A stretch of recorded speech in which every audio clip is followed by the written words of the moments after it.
को बेच रहे, इन लोगों की पहचान करनी पड़ेगी। देश में बड़े बड़े आंदोलन ये चलाने पड़ेंगे। आज से जो संयुक्त मोर्चा ने फैसले लिए हैं, उसके तहत हमको बड़ी बड़ी मीटिंगें पूरे देश भर में करनी पड़ेगी। अब ये मिशन खाली मिशन उत्तर प्रदेश और ये नहीं उत्तराखंड, मिशन होगा संयुक्त मोर्चे का देश बचाने का। ये देश बचेगा, ये संविधान बचेगा। आज लड़ाई उस मुकाम पर आ गई कि देश के जो नौजवान हैं, जो 14 करोड़ लोग जो बेरोजगार हमारे साथी, हमारे बच्चे हुए हैं, यह आंदोलन उनके कंधों पे है। जिस तरह से एक चीज बेची जा रही है, 3 कानून भी उसी का ही एक हिस्सा है। पहला है कि यहां पे रेल और हवाई जहाज और हवाई अड्डे बेचे जाएंगे। किसने परमिशन दी? किसकी ताकत है कि देश की प्रॉपर्टियों को बेचोगे? आपने घोषणा पत्र में नहीं लिखा, देश की जनता को धोखा दिया। धोखा नंबर 1।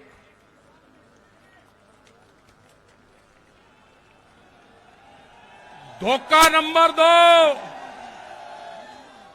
धोखा नंबर 2, बिजली बेचेंगे, प्राइवेट करेंगे बिजली को। ये धोखा नंबर 2 कहीं घोषणा पत्र में नहीं लिखा। जब वोट मांगी, नहीं कहा कि बिजली भी बेचेंगे।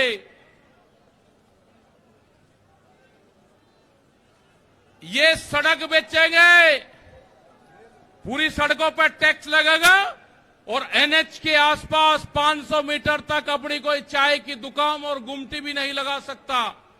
अगर किसी ने चाय का खोखा रखा तो वह जमीन उसकी गांव समाज में निहित होगी। ये सड़कों को बेचने का काम करेंगे। ये देख लेना क्या क्या चीज बिक्री है। ये सेल फॉर इंडिया का बोर्ड देश में लग चुका है।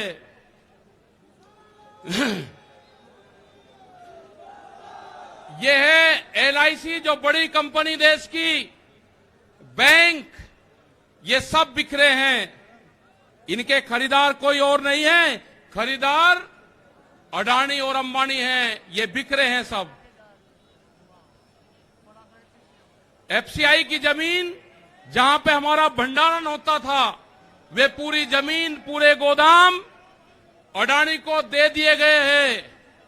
पूरी एफसीआई के जो गोदाम हैं अडानी के कब्जे में हैं। आपके पास में, भारत सरकार के पास में कोई भी गोदाम अब नहीं बचा है। देश के बंदरगाह, पूरा जो समुद्र के तट थे 100-100 किलोमीटर तक एक कंपनी को बेच दिए। वे बंदरगाह भी बिक गए। ये भी आपको जानकारी होनी चाहिए। वहां पे जो मछली पालन किसान हमारा था, जो नमक का किसान हमारा था, खत्म हो गए। बड़े बड़े बंदरगाह वहां पे बिक चुके हैं।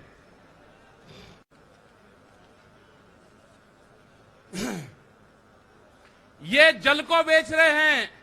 जल का पूर्ण रूप से प्राइवेट कंपनियों को नदियां बेची जा रही है। जो नदियां, जो जल हमारी जीवन रेखा होती थी, उनको बेचने का काम पूरे देश में करा जा रहा है।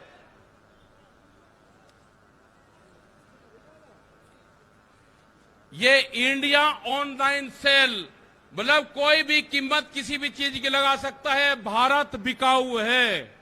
ये भारत सरकार की पॉलिसी है। नहीं छोड़ देंगे।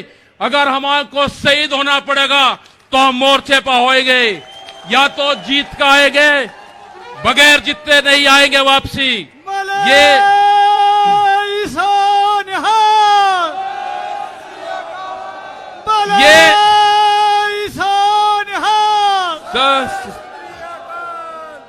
इस तरह की अगर सरकारें देश में होंगी तो ये दंगे करवाने का काम करेगी।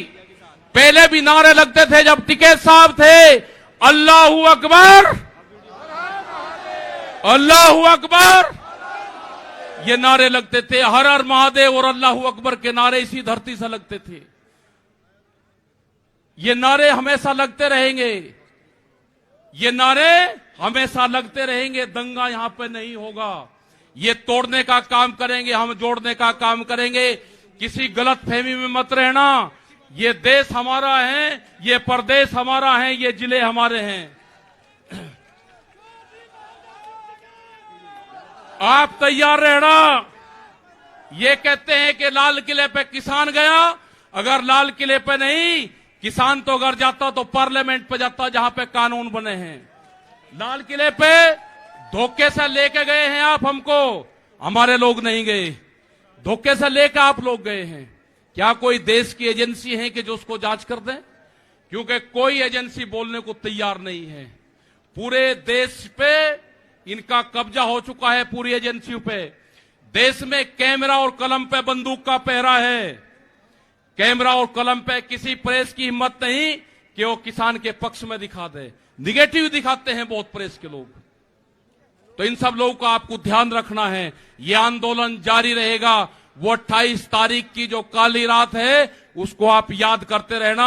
हम वहां से हटेंगे नहीं, किसी भी कीमत पर वहां से जाएंगे नहीं। देश के नौजवानों का रोजगार का सवाल है। 450 रुपया क्विंटल गन्ने का इन्होंने भाव की बात करी थी, वो चाहिए हमको फसलों पे एमएसपी की गारंटी चाहिए।